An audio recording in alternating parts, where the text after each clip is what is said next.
So Union Commerce Minister Piyush Goyal, he's just said that this is just the first tranche of that larger trade agreement with the United States of America, and a joint statement perhaps is due in the next 4 to 5 days. So from those punishing 50% tariffs now down to 18%, is the India-US relationship returning on an even keel? Joining me on India First to talk more about the trade deal and its impact is Professor Jeffrey Sachs, Professor and Director of the Center for Sustainable Development at the Columbia University. Professor, welcome. Such a pleasure to have you on the show. Your reading, Professor, of President Trump's moves from calling India a dead economy in August 2025 to saying India is lost to China and Russia around the time of the SCO summit in Tianjin. President Trump suddenly announces the trade deal with 18% tariff. In your view, sir, what explains this dramatic turnaround? Did he blink? Who blinked first? Well, of course, Trump blinked. Trump is completely inconsistent, and he's all over the place. The policies of punishing India were absurd, based on ignorance. Now things are coming back to, at least back to a little bit of normalcy. But when you say, are things on even keel? No, because there is no even keel with the United States government right now. I just want people to understand, we in the United States are in a political crisis. We have an out of control president. We have troops in our cities. We have random policies internationally, sometimes war one day, the next day peace, the next day war. This is very erratic. It is not based on strategy. It is based on the whim of the president. Prime Minister Modi did a good job. Keep calm, get these absurd 50% tariffs back down. But your commerce minister is very enthusiastic. Oh, this is a great relationship. Just be careful. India is too big a country, too important, to make its future based on the United States. India's future should be based on normal economic relations with all parts of the world, with Europe, with the United States, with Russia, by the way, with China, by the way. India's a great superpower. Don't think that the US is somehow some special treat for India. It's just one of many trade partners. That's a very important point you make, sir. In fact, the Indian Prime Minister said something similar in Parliament when he said there are 9 major trade deals that India has been able to ink. Professor Sachs, India hasn't confirmed what President Trump said about either investing $500 billion in America or pledging that, or even his claims that India will not buy Russian oil or is to stop buying Russian oil. Are you of the view that he's already announcing his wins before the fine print is settled? Or is this his deliberate strategy? It leaves room for future escalation or sudden reversal. Like you say, he is erratic. There isn't a policy. First, it's very important to understand Donald Trump does not tell the truth. He doesn't care. And when he lies, it'll be another lie the next day. We don't know what's in the agreement. Maybe by accident he said something true, but that would be a coincidence. He lies for a living. That's his tactic. I think it's not very smart, but that's his tactic. His tactic is, I will keep everybody unbalanced. I will say what I want. Typically what he says is hot air, empty. Did India promise $500 billion of spending? How? In what way? In a budget? Of course not. So the whole idea in that sense is ridiculous. He comes up with numbers, he makes grandiose statements because Donald Trump wants to look good each day. This is his impulsivity. He doesn't care that looking good today will look very funny the next day when what he says today is shown not to be true, because he'll then make another claim the next day and in that way keep everybody off balance. If you actually looked at the list of things that Donald Trump has said over the past year and held him to them, of course, you would see that this man has hardly spoken the truth at all. It's a tactic. I don't know if it is a tactic, but boy, it's not a strategy. It's not getting us anywhere. It's not getting India anywhere.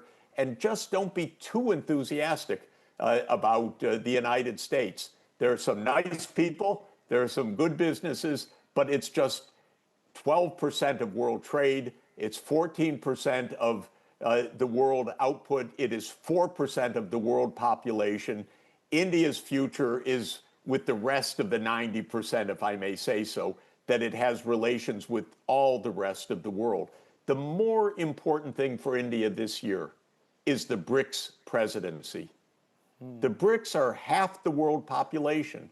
The BRICS are much larger than the G7 countries. Enjoy that. The BRICS are the fast-growing part of the world economy. So this is really the important event for India is the BRICS presidency. Because even Prime Minister Narendra Modi, and I'm glad you said that, the Prime Minister, when he traveled to the United States last year, he spoke of $500 billion of bilateral trade by 2030, and 1 year was already lost in that since 2025 and now 2026. But White House Press Secretary Caroline Levitt, she said words to the effect that India is committed to not only no longer purchasing Russian oil, but buying oil from the United States and Venezuela. Sir, isn't the United States, if it does insist that India buys the Venezuelan oil, I mean, if it suits India, India will, but if it doesn't, does that not compromise India's energy security and independence? Of course it would.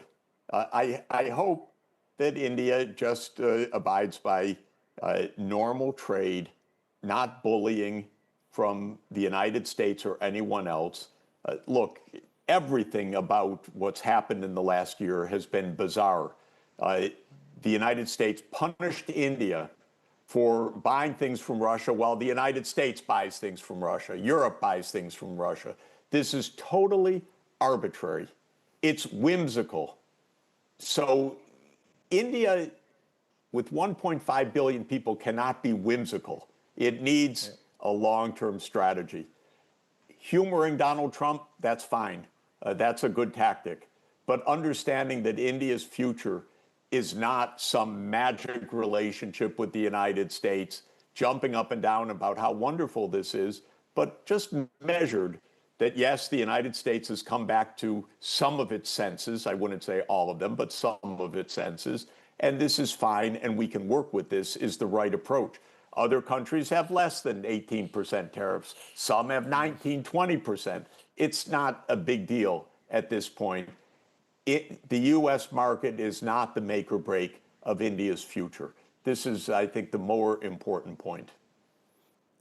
Oh, you're absolutely right, sir. And in fact, I remember reading somewhere that India politely but firmly told the United States of America that India will not push for it, India will not bend over backwards, India is happy to wait it out, or words to that effect, and wait out the Trump presidency. Sir, you've said Trump is backing down from most of his trade wars all over the world. You've described India-US deal as part of that retreat. Do you see this perhaps as Washington, D.C. conceding ground finally to India, since India did not, cede ground? Yes, definitely. Trump announced wild tariffs in the beginning of this second term, and basically they're coming down to a range of 10 to 20%, because the whole thing was misguided. It's led to a lot of consternation inside the United States because it has disrupted our own economy. This kind of whimsical operation where one person issues decrees by the day doesn't suit a modern economy. So they are calming down, maybe they're calming down their boss, who's a very irascible, not very bright guy, and telling him this is good for us. Maybe that's what's happening, but it is happening around the world that super high tariffs, somebody explains to Mr. Trump, this isn't really a good idea, this isn't really working. Just strategic patience, I think, is paying off. And it could well be, and we'll talk about it if it happens, that the U.S. Supreme Court sometime soon says all of this was an abuse of power by the president. I hope they say that, because Trump absolutely is exceeding his constitutional authority. The power to levy tariffs belongs to the U.S. Congress, Article 1, Section 8. But Trump is announcing emergencies. These are not emergencies. These are whims of the president. And I hope that the Supreme Court is honest enough and brave enough to say to the President of the United States, you don't have that authority. We are a constitutional system, not a one-person rule. You know, it's also very interesting, you feel that the Supreme Court may strike this down. Would it then go back to what it was originally, 3% to 5%? Or as Piyush Goyal says, that this is just the first tranche. Subsequently, when that wider trade deal details come out and it's worked out, could it come down even below 18% in your view? Because you've also, since you mentioned that some of his advisors may not be advising him correctly, you've described Peter Navarro as completely, in your words, completely incompetent and economically ignorant, or words to that effect. Do you think it's that advice that President Trump took which led him down this road that actually kind of messed up relationship with India? Yes, indeed. I've described Mr. Navarro more specifically as the worst PhD my economics department ever granted, because he was a student in the Harvard economics department. He either did not take my course or did not listen to any word I said, because he speaks economic nonsense from morning till night. But he definitely had some influence, and he was a loudmouth when it came to insulting India in this past year. Disgraceful. So Trump is influenced by these people because Trump doesn't know anything about these issues. So somebody gets to him and tells him something, he does something. He's very impulsive. The next week, he does something different. Again, with India's strategic direction, don't overdo it with the United States. Be moderate, careful, cautious, and don't think that India's future is that, for example, it's the new China in the U.S. supply chain. That's not going to happen.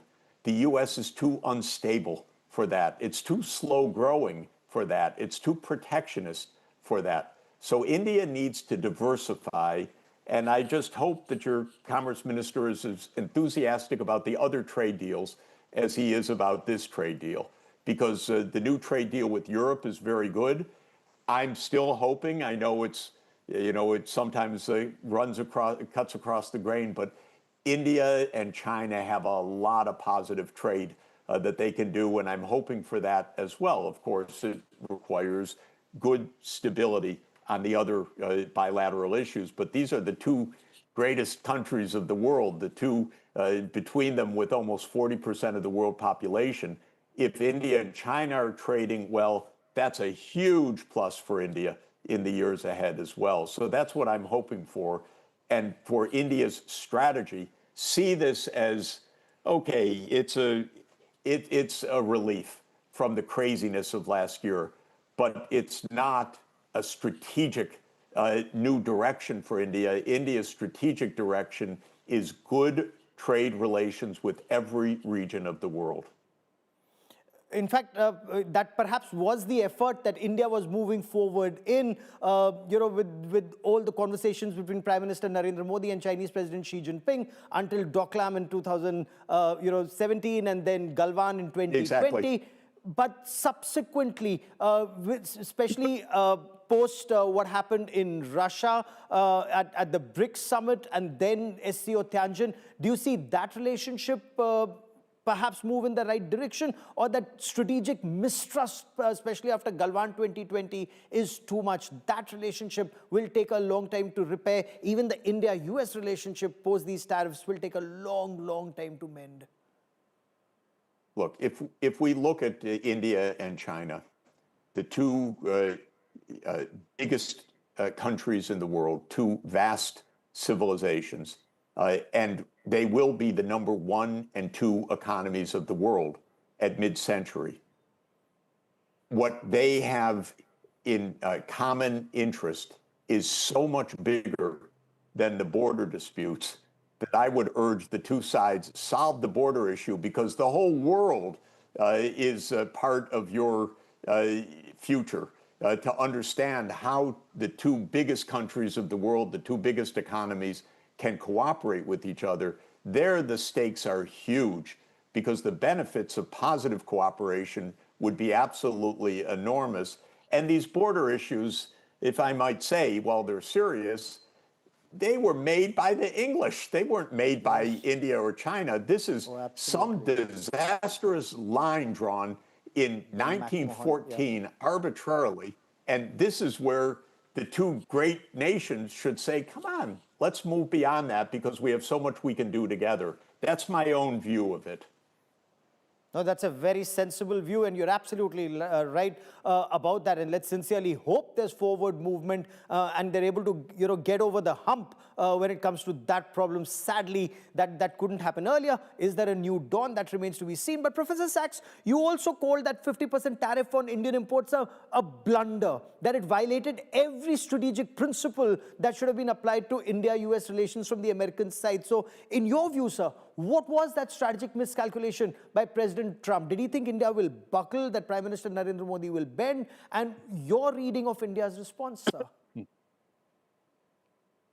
He was probably under pressure from some warmongers in the United States. We have some terrible senators, loudmouths like Lindsey Graham of South Carolina.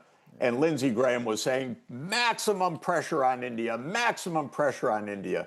So the way Trump operates is, maybe Lindsey Graham came into his office and Trump said, okay, put an extra 25% penalty on, without any idea of the consequences of that. It was flippant. It was a blunder. Then he had Navarro and Lutnick and others go out and make insulting statements about India. This isn't strategic. This is not even tactical in my mind. It's just ignorance. And it felt like ignorance last year. It's now being corrected. Of course, the way Trump operates is that everything he does is right, and every retreat is an advance, and every move is the greatest thing ever. So you never hear anything sensible about this, but my view is they blundered badly last year, and now they're retreating from that blunder. Let's hope that things are moving in the right direction and that there's a new dawn with the trade ties. Of course, the other two parts of the compact, whether it's the defense relationship or the high-end technology, that too perhaps should improve. But it's such a privilege talking to you, and hope you're back on India First very soon. Professor Sachs, for joining me here on India Today. Many thanks. Thank you.